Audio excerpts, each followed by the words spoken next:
Nah, sekarang saya sudah bersama orang yang tadi kita omongin. Orang yang dibilang agak sedikit apa ya? Nyeleneh tuh, ngomong sendiri orangnya. Orangnya berani, nyeleneh, eksentrik, dan ngomongnya tuh kayak nggak ada takutnya. Mas Boyamin, itu emang benar nggak takut ngebongkar kasus-kasus besar, kasus korupsi besar loh ya, mulai dari kasus Joko Chandra, bahkan nyinggung-nyinggung pimpinan KPK loh soal gaya hidupnya. Ya nggak apa-apa, kan sama-sama makan nasi kan. Oh, poinnya sama-sama makan nasi. Iya, itu satu. Kedua kan dulu sudah diajari sejak kecil itu suruh tidur di kuburan. Jadi biasa saya tidur di kuburan sendiri di pojok kampung yang tidak ada listriknya itu pernah. Tunggu, hubungannya apa di kuburan sama Ya kan untuk jadi pemberani. Oh gitu. Kan? Tapi kan ini beda. Koruptor dengan hal-hal. Iya, hantu aja nggak takut kok. Masa yang cuma dengan makan nasi aja takut. Oh gitu, mainnya gitu. Kan? Di desa tidak ada lampunya, maksudku berdoa supaya tidak ngantuk biar takut itu. Ternyata tidur juga. Aku kelonin kuburannya malahan gitu kan. Nah, masa SMP itu. Oke. Terus kemudian zaman tahun 94 96 itu kan saya membela Kedung Ombo karena LBH Semarang. Ya, waktu itu sampai tidak lulus litsus. Jadi DPO istilahnya tentara lah gitu kan, ABRI waktu itu gitu kan, karena memimpin golput segala macam. Kalau kira-kira hilang gitu kan ya masa-masa itu. Nah, kira-kira gitu kan. Iya. Kalau sekarang ini kan udah bonus ya, kira-kira kan gitu. Jadi udah bonus. Iya, berarti kan udah bonus ya. Sekalian ngapain nanggung-nanggung gitu. Nah, itu pertanyaan saya, apa yang membuat Mas Boy itu nggak takut dengan kondisi sekarang? Kan semua gampang. Banyak nih yang mengkritisi, kemudian akhirnya berujung dengan kasus hukum. Yang bersuara kencang akhirnya banyak yang mundur pelan-pelan. Yang bikin Mas Boy saya itu kan sejak 2012 itu teror kan hanya tinggal uang aja di mulut. Terakhir saya diculik orang itu 2011. Tapi culikannya juga lucu, masa diculik diserahkan polisi. Alasannya kemudian dilaporkan pencemaran nama baik gitu kan. Oh gitu.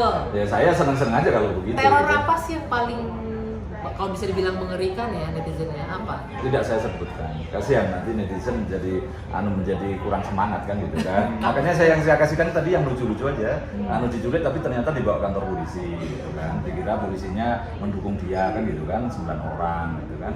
Nah, kalau menculik kan berarti dia niatnya juga bukan menculik, itu hanya untuk neror aku aja supaya mencabut suratku apa di Jambi sana. Itu sering begitu ya? Iya, sekali aja. Sekali aja. Jangan Nah, sekarang enggak. Enggak ada. Ya, Pertanyaan saya kemudian ini Mas Boy, maaf saya potong. Dari mana sih sumber-sumber buktinya? Ini lebih dulu dari jaksa dan para penyidik loh, Mas Boyamin. Ini data-data yang diberikan ke kejaksaan, barang bukti. Surat jalan itu kan yang paling betul, ada kan? pesawat, perjalanan pesawat segala macam untuk kasus Joko Chandra yang lagi ramai sekarang. Dari langit. Nah, Ya kan apapun saya kan ini membuat komitmen menjaga sumber saya, kan gitu kan, tidak akan pernah saya buka, sehingga saya bisa punya pasukan banyak sekali di masing-masing lembaga itu. Masih banyak orang benar, orang baik yang dengan sukarela, kalau toh kadang-kadang pengen kenal saya itu hanya untuk menyambung silaturahmi, kemudian dia berjanji kalau nanti dapat data bagus akan dikasihkan ke saya, sampai seperti antri mau mengasihkan data ke saya itu. Dan banyak itu ya kayaknya yang punya data yang pengen nyerahin. Iya banyak. Dan kedua kan saya menjamin bahwa saya tidak pernah menduitin. Nah ini nih karena udah keduluan diomongin, karena nggak sedikit juga yang mengkritik begini, ya jangan-jangan itu kan menjadi bisnis untuk ngegebuk orang.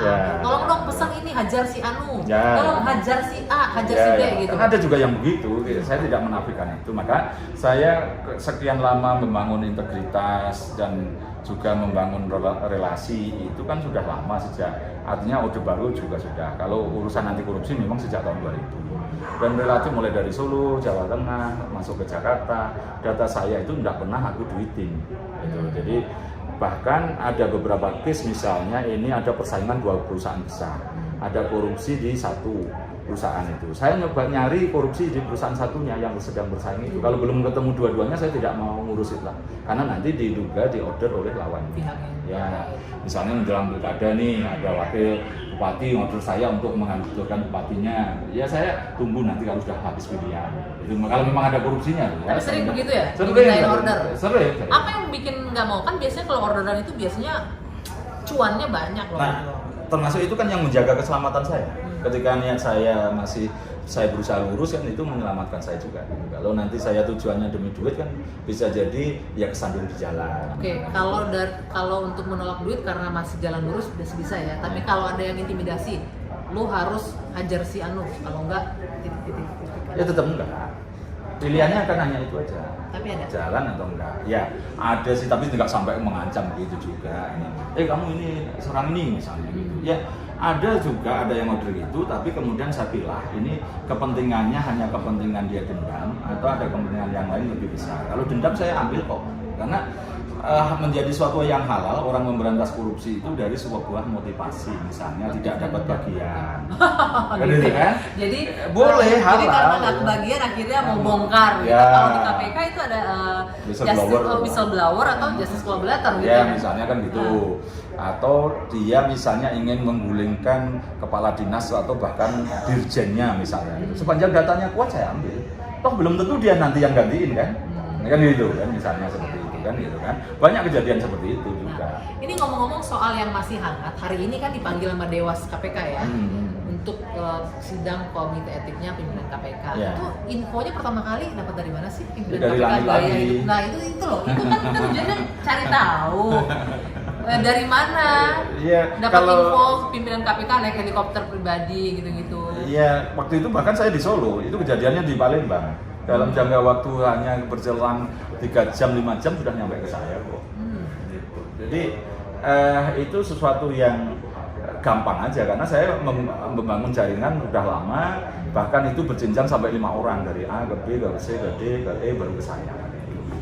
Jadi layernya berlapis kalau nah, saya selalu menjaga kerahasiaan itu dengan cara kemudian saya pindahkan ke handphone lain, saya foto, kemudian tidak bisa terlacak itu asalnya dari mana. Misalnya handphone saya hilang, kecuri orang atau disedot orang, itu pun juga sudah nggak ketahuan asalnya dari mana. Ketika saya menerima itu saya buka, terus saya foto pakai handphone lain. Saya pinjam teman, foto dulu baru dia saya buka, saya foto balik, foto lagi ulang. Oh ribet ya? Iya mau nggak mau. Menjadi kerahasiaan tadi. Nah, tapi pernah ada yang coba untuk mencuri informasi? Informasi kemarin sempat itu yang ya ada orang yang mau WA gitu, tapi kan kemudian ada cara 2 langkah itu cepet-cepet saya buat kunci 2 langkah ya cuma itu aja, WhatsApp aja enggak. Dan itu pun WhatsApp kan juga semua kalau toh data sudah saya keluarkan semua saya salurkan, kalau diambil orang pun juga tidak ada ruginya. Iya, ada isinya tapi kan tidak ada ruginya. Udah saya misalnya data ini sudah saya laporkan kemana, data ini sudah saya laporkan kemana, tidak ada yang saya simpen kok gitu. Nah Mas Boy, ini kan yang lagi rame selain kasus Dewas lagi jalan pemeriksaan ya, terus ada juga kasus Joko Chandra. Kalau nggak salah kan itu lengkap berkas soal Jaksa Pinangki Mas Boy memberikan ya. Nah, apa yang mengejutkan pertama kali ketika Mas Boy tahu soal fakta kasus Joko